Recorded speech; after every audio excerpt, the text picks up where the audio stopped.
Mr. Speaker, on Monday, the Rules Committee met and reported a rule, House Resolution 548, providing for consideration of H.R. 205, Protecting and Securing Florida's Coastline Act of 2019, H.R. 1146, the Arctic Cultural and Coastal Plain Protection Act, and H.R. 1941, the Coastal and Marine Economies Protection Act.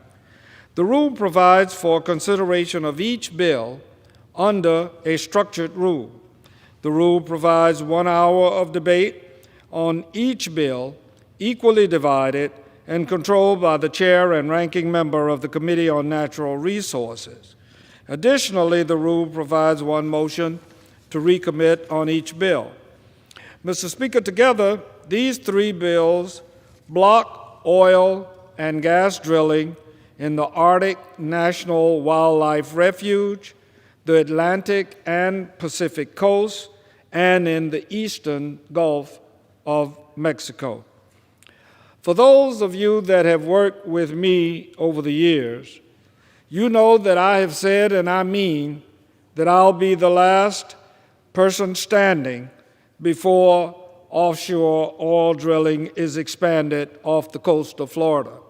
I'm a native Floridian, and I've seen substantial changes in my state, and I've seen that coastline on either side threatened by a variety of issues that man should not be undertaking. Well, Mr. Speaker, I'm glad it didn't have to come to that. I'm glad that the People's House is taking up these measures that will undoubtedly protect our nation's environment, climate, and the economies of coastal communities that rely on tourism, outdoor recreation, and fishing.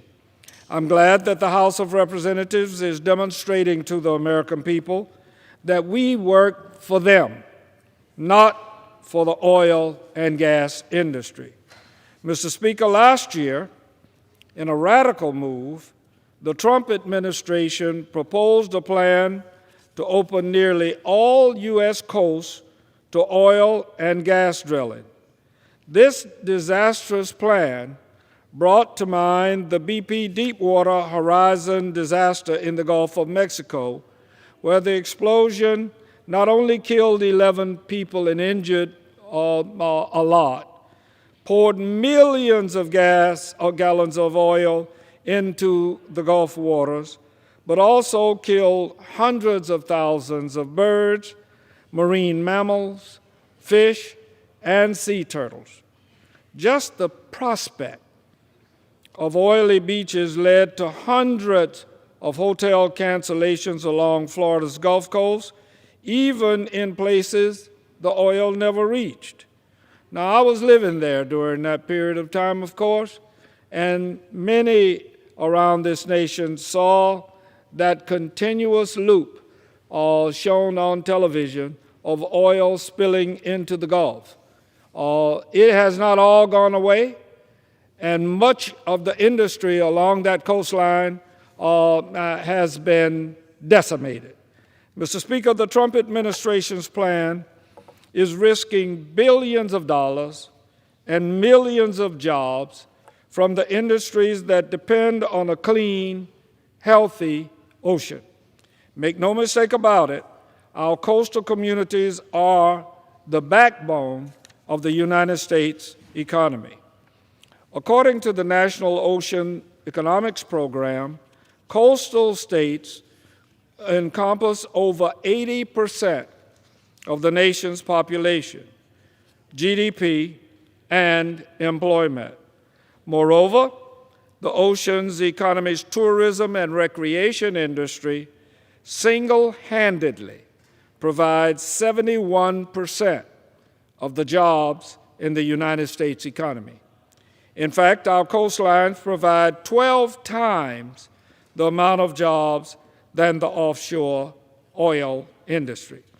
If that's not enough, in 2016, the U.S. Atlantic ocean economy and California's ocean economy contributed more than $94 billion and $43.5 billion to the country's GDP, respectively, during that period of time. National parks on both coasts and in the eastern Gulf states contributed $6.2 billion to the local economies, and the Department of Defense has made it abundantly clear that the continuation of the moratorium in the Gulf on oil and gas leasing is essential to vital military readiness activities. Mr. Speaker, there's widespread bipartisan support, underscore that, bipartisan support for ending offshore drilling. I want to thank the entire Florida delegation for the work that they have done, with special emphasis to Ambassador Rooney, Ms. Castor, Ms. Shalala, and others of our colleagues that have been drilling down on these issues legislatively. That opposition includes nearly all the coastal governors, over 2,200 elected officials across the political spectrum, more than 300 municipalities, including all in my district, 47,000 businesses, and 500,000 fishing families. Mr. Speaker, America needs to conserve energy, safeguard our natural resources, and look to clean energy and innovative ways to build a sustainable energy portfolio. Offshore oil drilling is simply not the answer. With that, Mr. Speaker, I reserve the balance of my time.